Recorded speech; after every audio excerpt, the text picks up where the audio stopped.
This is February 2nd, 2012 at around 7:35 in the morning. As you can see, the fire department had to break into it, and they literally could not get the hood open because we don't know if the handle fused inside or what happened, but couldn't open it, so they had to take a pry bar and completely destroyed the hood, as you can see. As we come around to this side, on the passenger side, you'll start seeing how black the windshield is, and the fire was so, the heat or the fire or something was so intense that it actually looks like it broke out the windshield and actually destroyed the laminate, which is really just nuts. As you can see, it looks like I literally have tint on my window, but actually I don't. That's actually the soot from inside.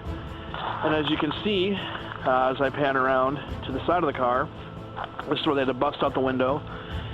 And you can look, that's actually foam on the floor right there.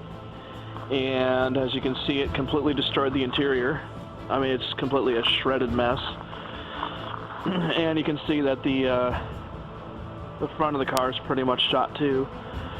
I have the front door. I can open that so you can get a good look on the inside.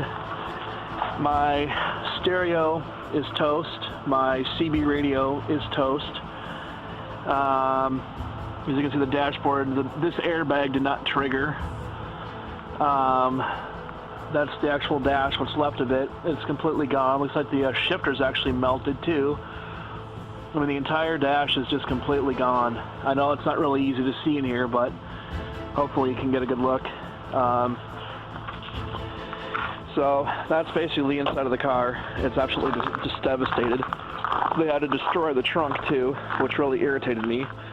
But there was no way to pop the rear end. They had to, the button that actually controls the rear end was completely melted and gone. So whatever triggered it, it did.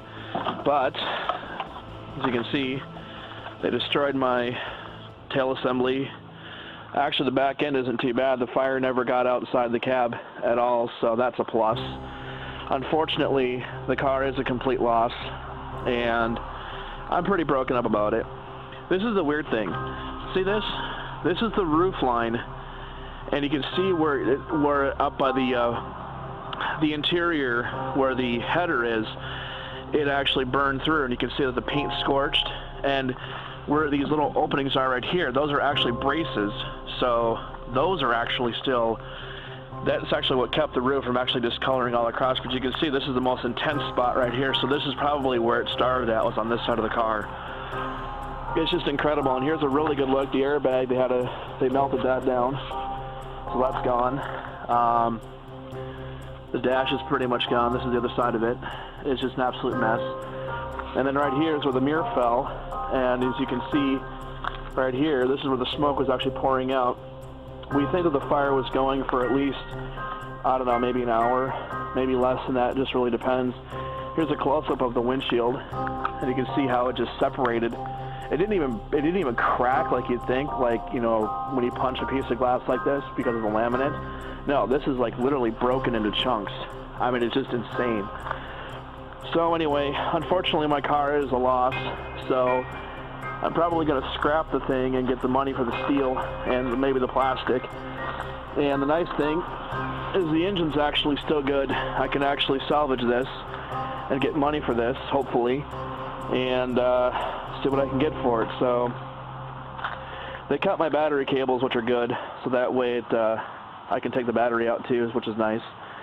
So they clipped all that, but nothing in here got wrecked, which is a plus. So I guess thank God that nothing happened.